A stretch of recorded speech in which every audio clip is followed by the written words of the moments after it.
తెలంగాణ రాష్ట్రానికి తొలి మహిళా ముఖ్యమంత్రిగా కల్వకుంట్ల కవిత అవ్వడం ఖాయమని తెలంగాణ జాగృతి జిల్లా అధ్యక్షుడు మిట్టపల్లి శ్రీనివాస్ ముదిరాజ్ తెలిపారు. సిద్దిపేట ప్రెస్ క్లబ్లో నిర్వహించిన మీడియా సమావేశంలో తెలంగాణ జాగృతి నాయకులు మాట్లాడారు. ప్రస్తుతం జరుగుతున్న మున్సిపల్ ఎన్నికల్లో ఆల్ ఇండియా ఫార్వర్డ్ బ్లాక్ గుర్తుపై తెలంగాణ జాగృతి అన్ని మున్సిపాలిటీల్లో పోటీ చేస్తుందని తెలిపారు. తెలంగాణ రాష్ట్ర సాధన కోసం ప్రాణాలకు తెగించి పోరాడిన ఉద్యమకారులకే తమ పార్టీలో గుర్తింపు ఉంటుందన్నారు. మరికొద్ది రోజుల్లోనే సిద్దిపేట నుండి కల్వకుంట్ల కవిత ఎన్నికల సమరశంఖం పూరిస్తారని తెలిపారు. సిద్దిపేట ప్రాంతంలో అన్ని వర్గాల ప్రజల మద్దతు కవితకు ఉందని, రాబోయే రోజుల్లో తెలంగాణ రాష్ట్రంలో తెలంగాణ జాగృతి అతిపెద్ద రాజకీయ శక్తిగా ఎదుగుతుందని తెలిపారు. ఈ కార్యక్రమంలో తెలంగాణ జాగృతి నాయకులు బాలరాజు, రమేష్ పలువురు పాల్గొన్నారు.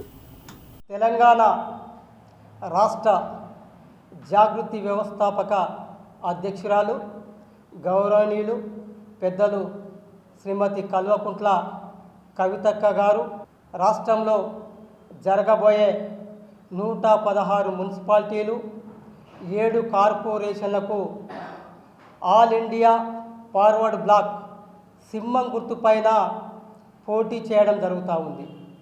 ఇందులో ముఖ్యంగా తెలంగాణ రాష్ట్రంలో అన్ని స్థానాలకు ఎస్సీ, ఎస్టీ, బీసీ, మైనారిటీలకు అధిక ప్రాధాన్యత ఇవ్వడం జరుగుతూ ఉంది. ముఖ్యంగా ఆనాడు తెలంగాణ రాష్ట్ర సాధనలో భాగంగా తెలంగాణ రాష్ట్రమే తమ ఊపిరిగా పోరాటం చేసినటువంటి ఉద్యమకారులకు అధిక సీట్లు కేటాయించి వారిని గెలిపించుకుంటామని తెలంగాణ జాగృతి రాష్ట్ర అధ్యక్షురాలు గౌరవనీయులు కవితక్క గారు భరోసా ఇవ్వడం జరిగింది. సిద్దిపేటలో జాగృతిని జాగృతం చేస్తామని తెలియజేస్తా ఉన్నాం.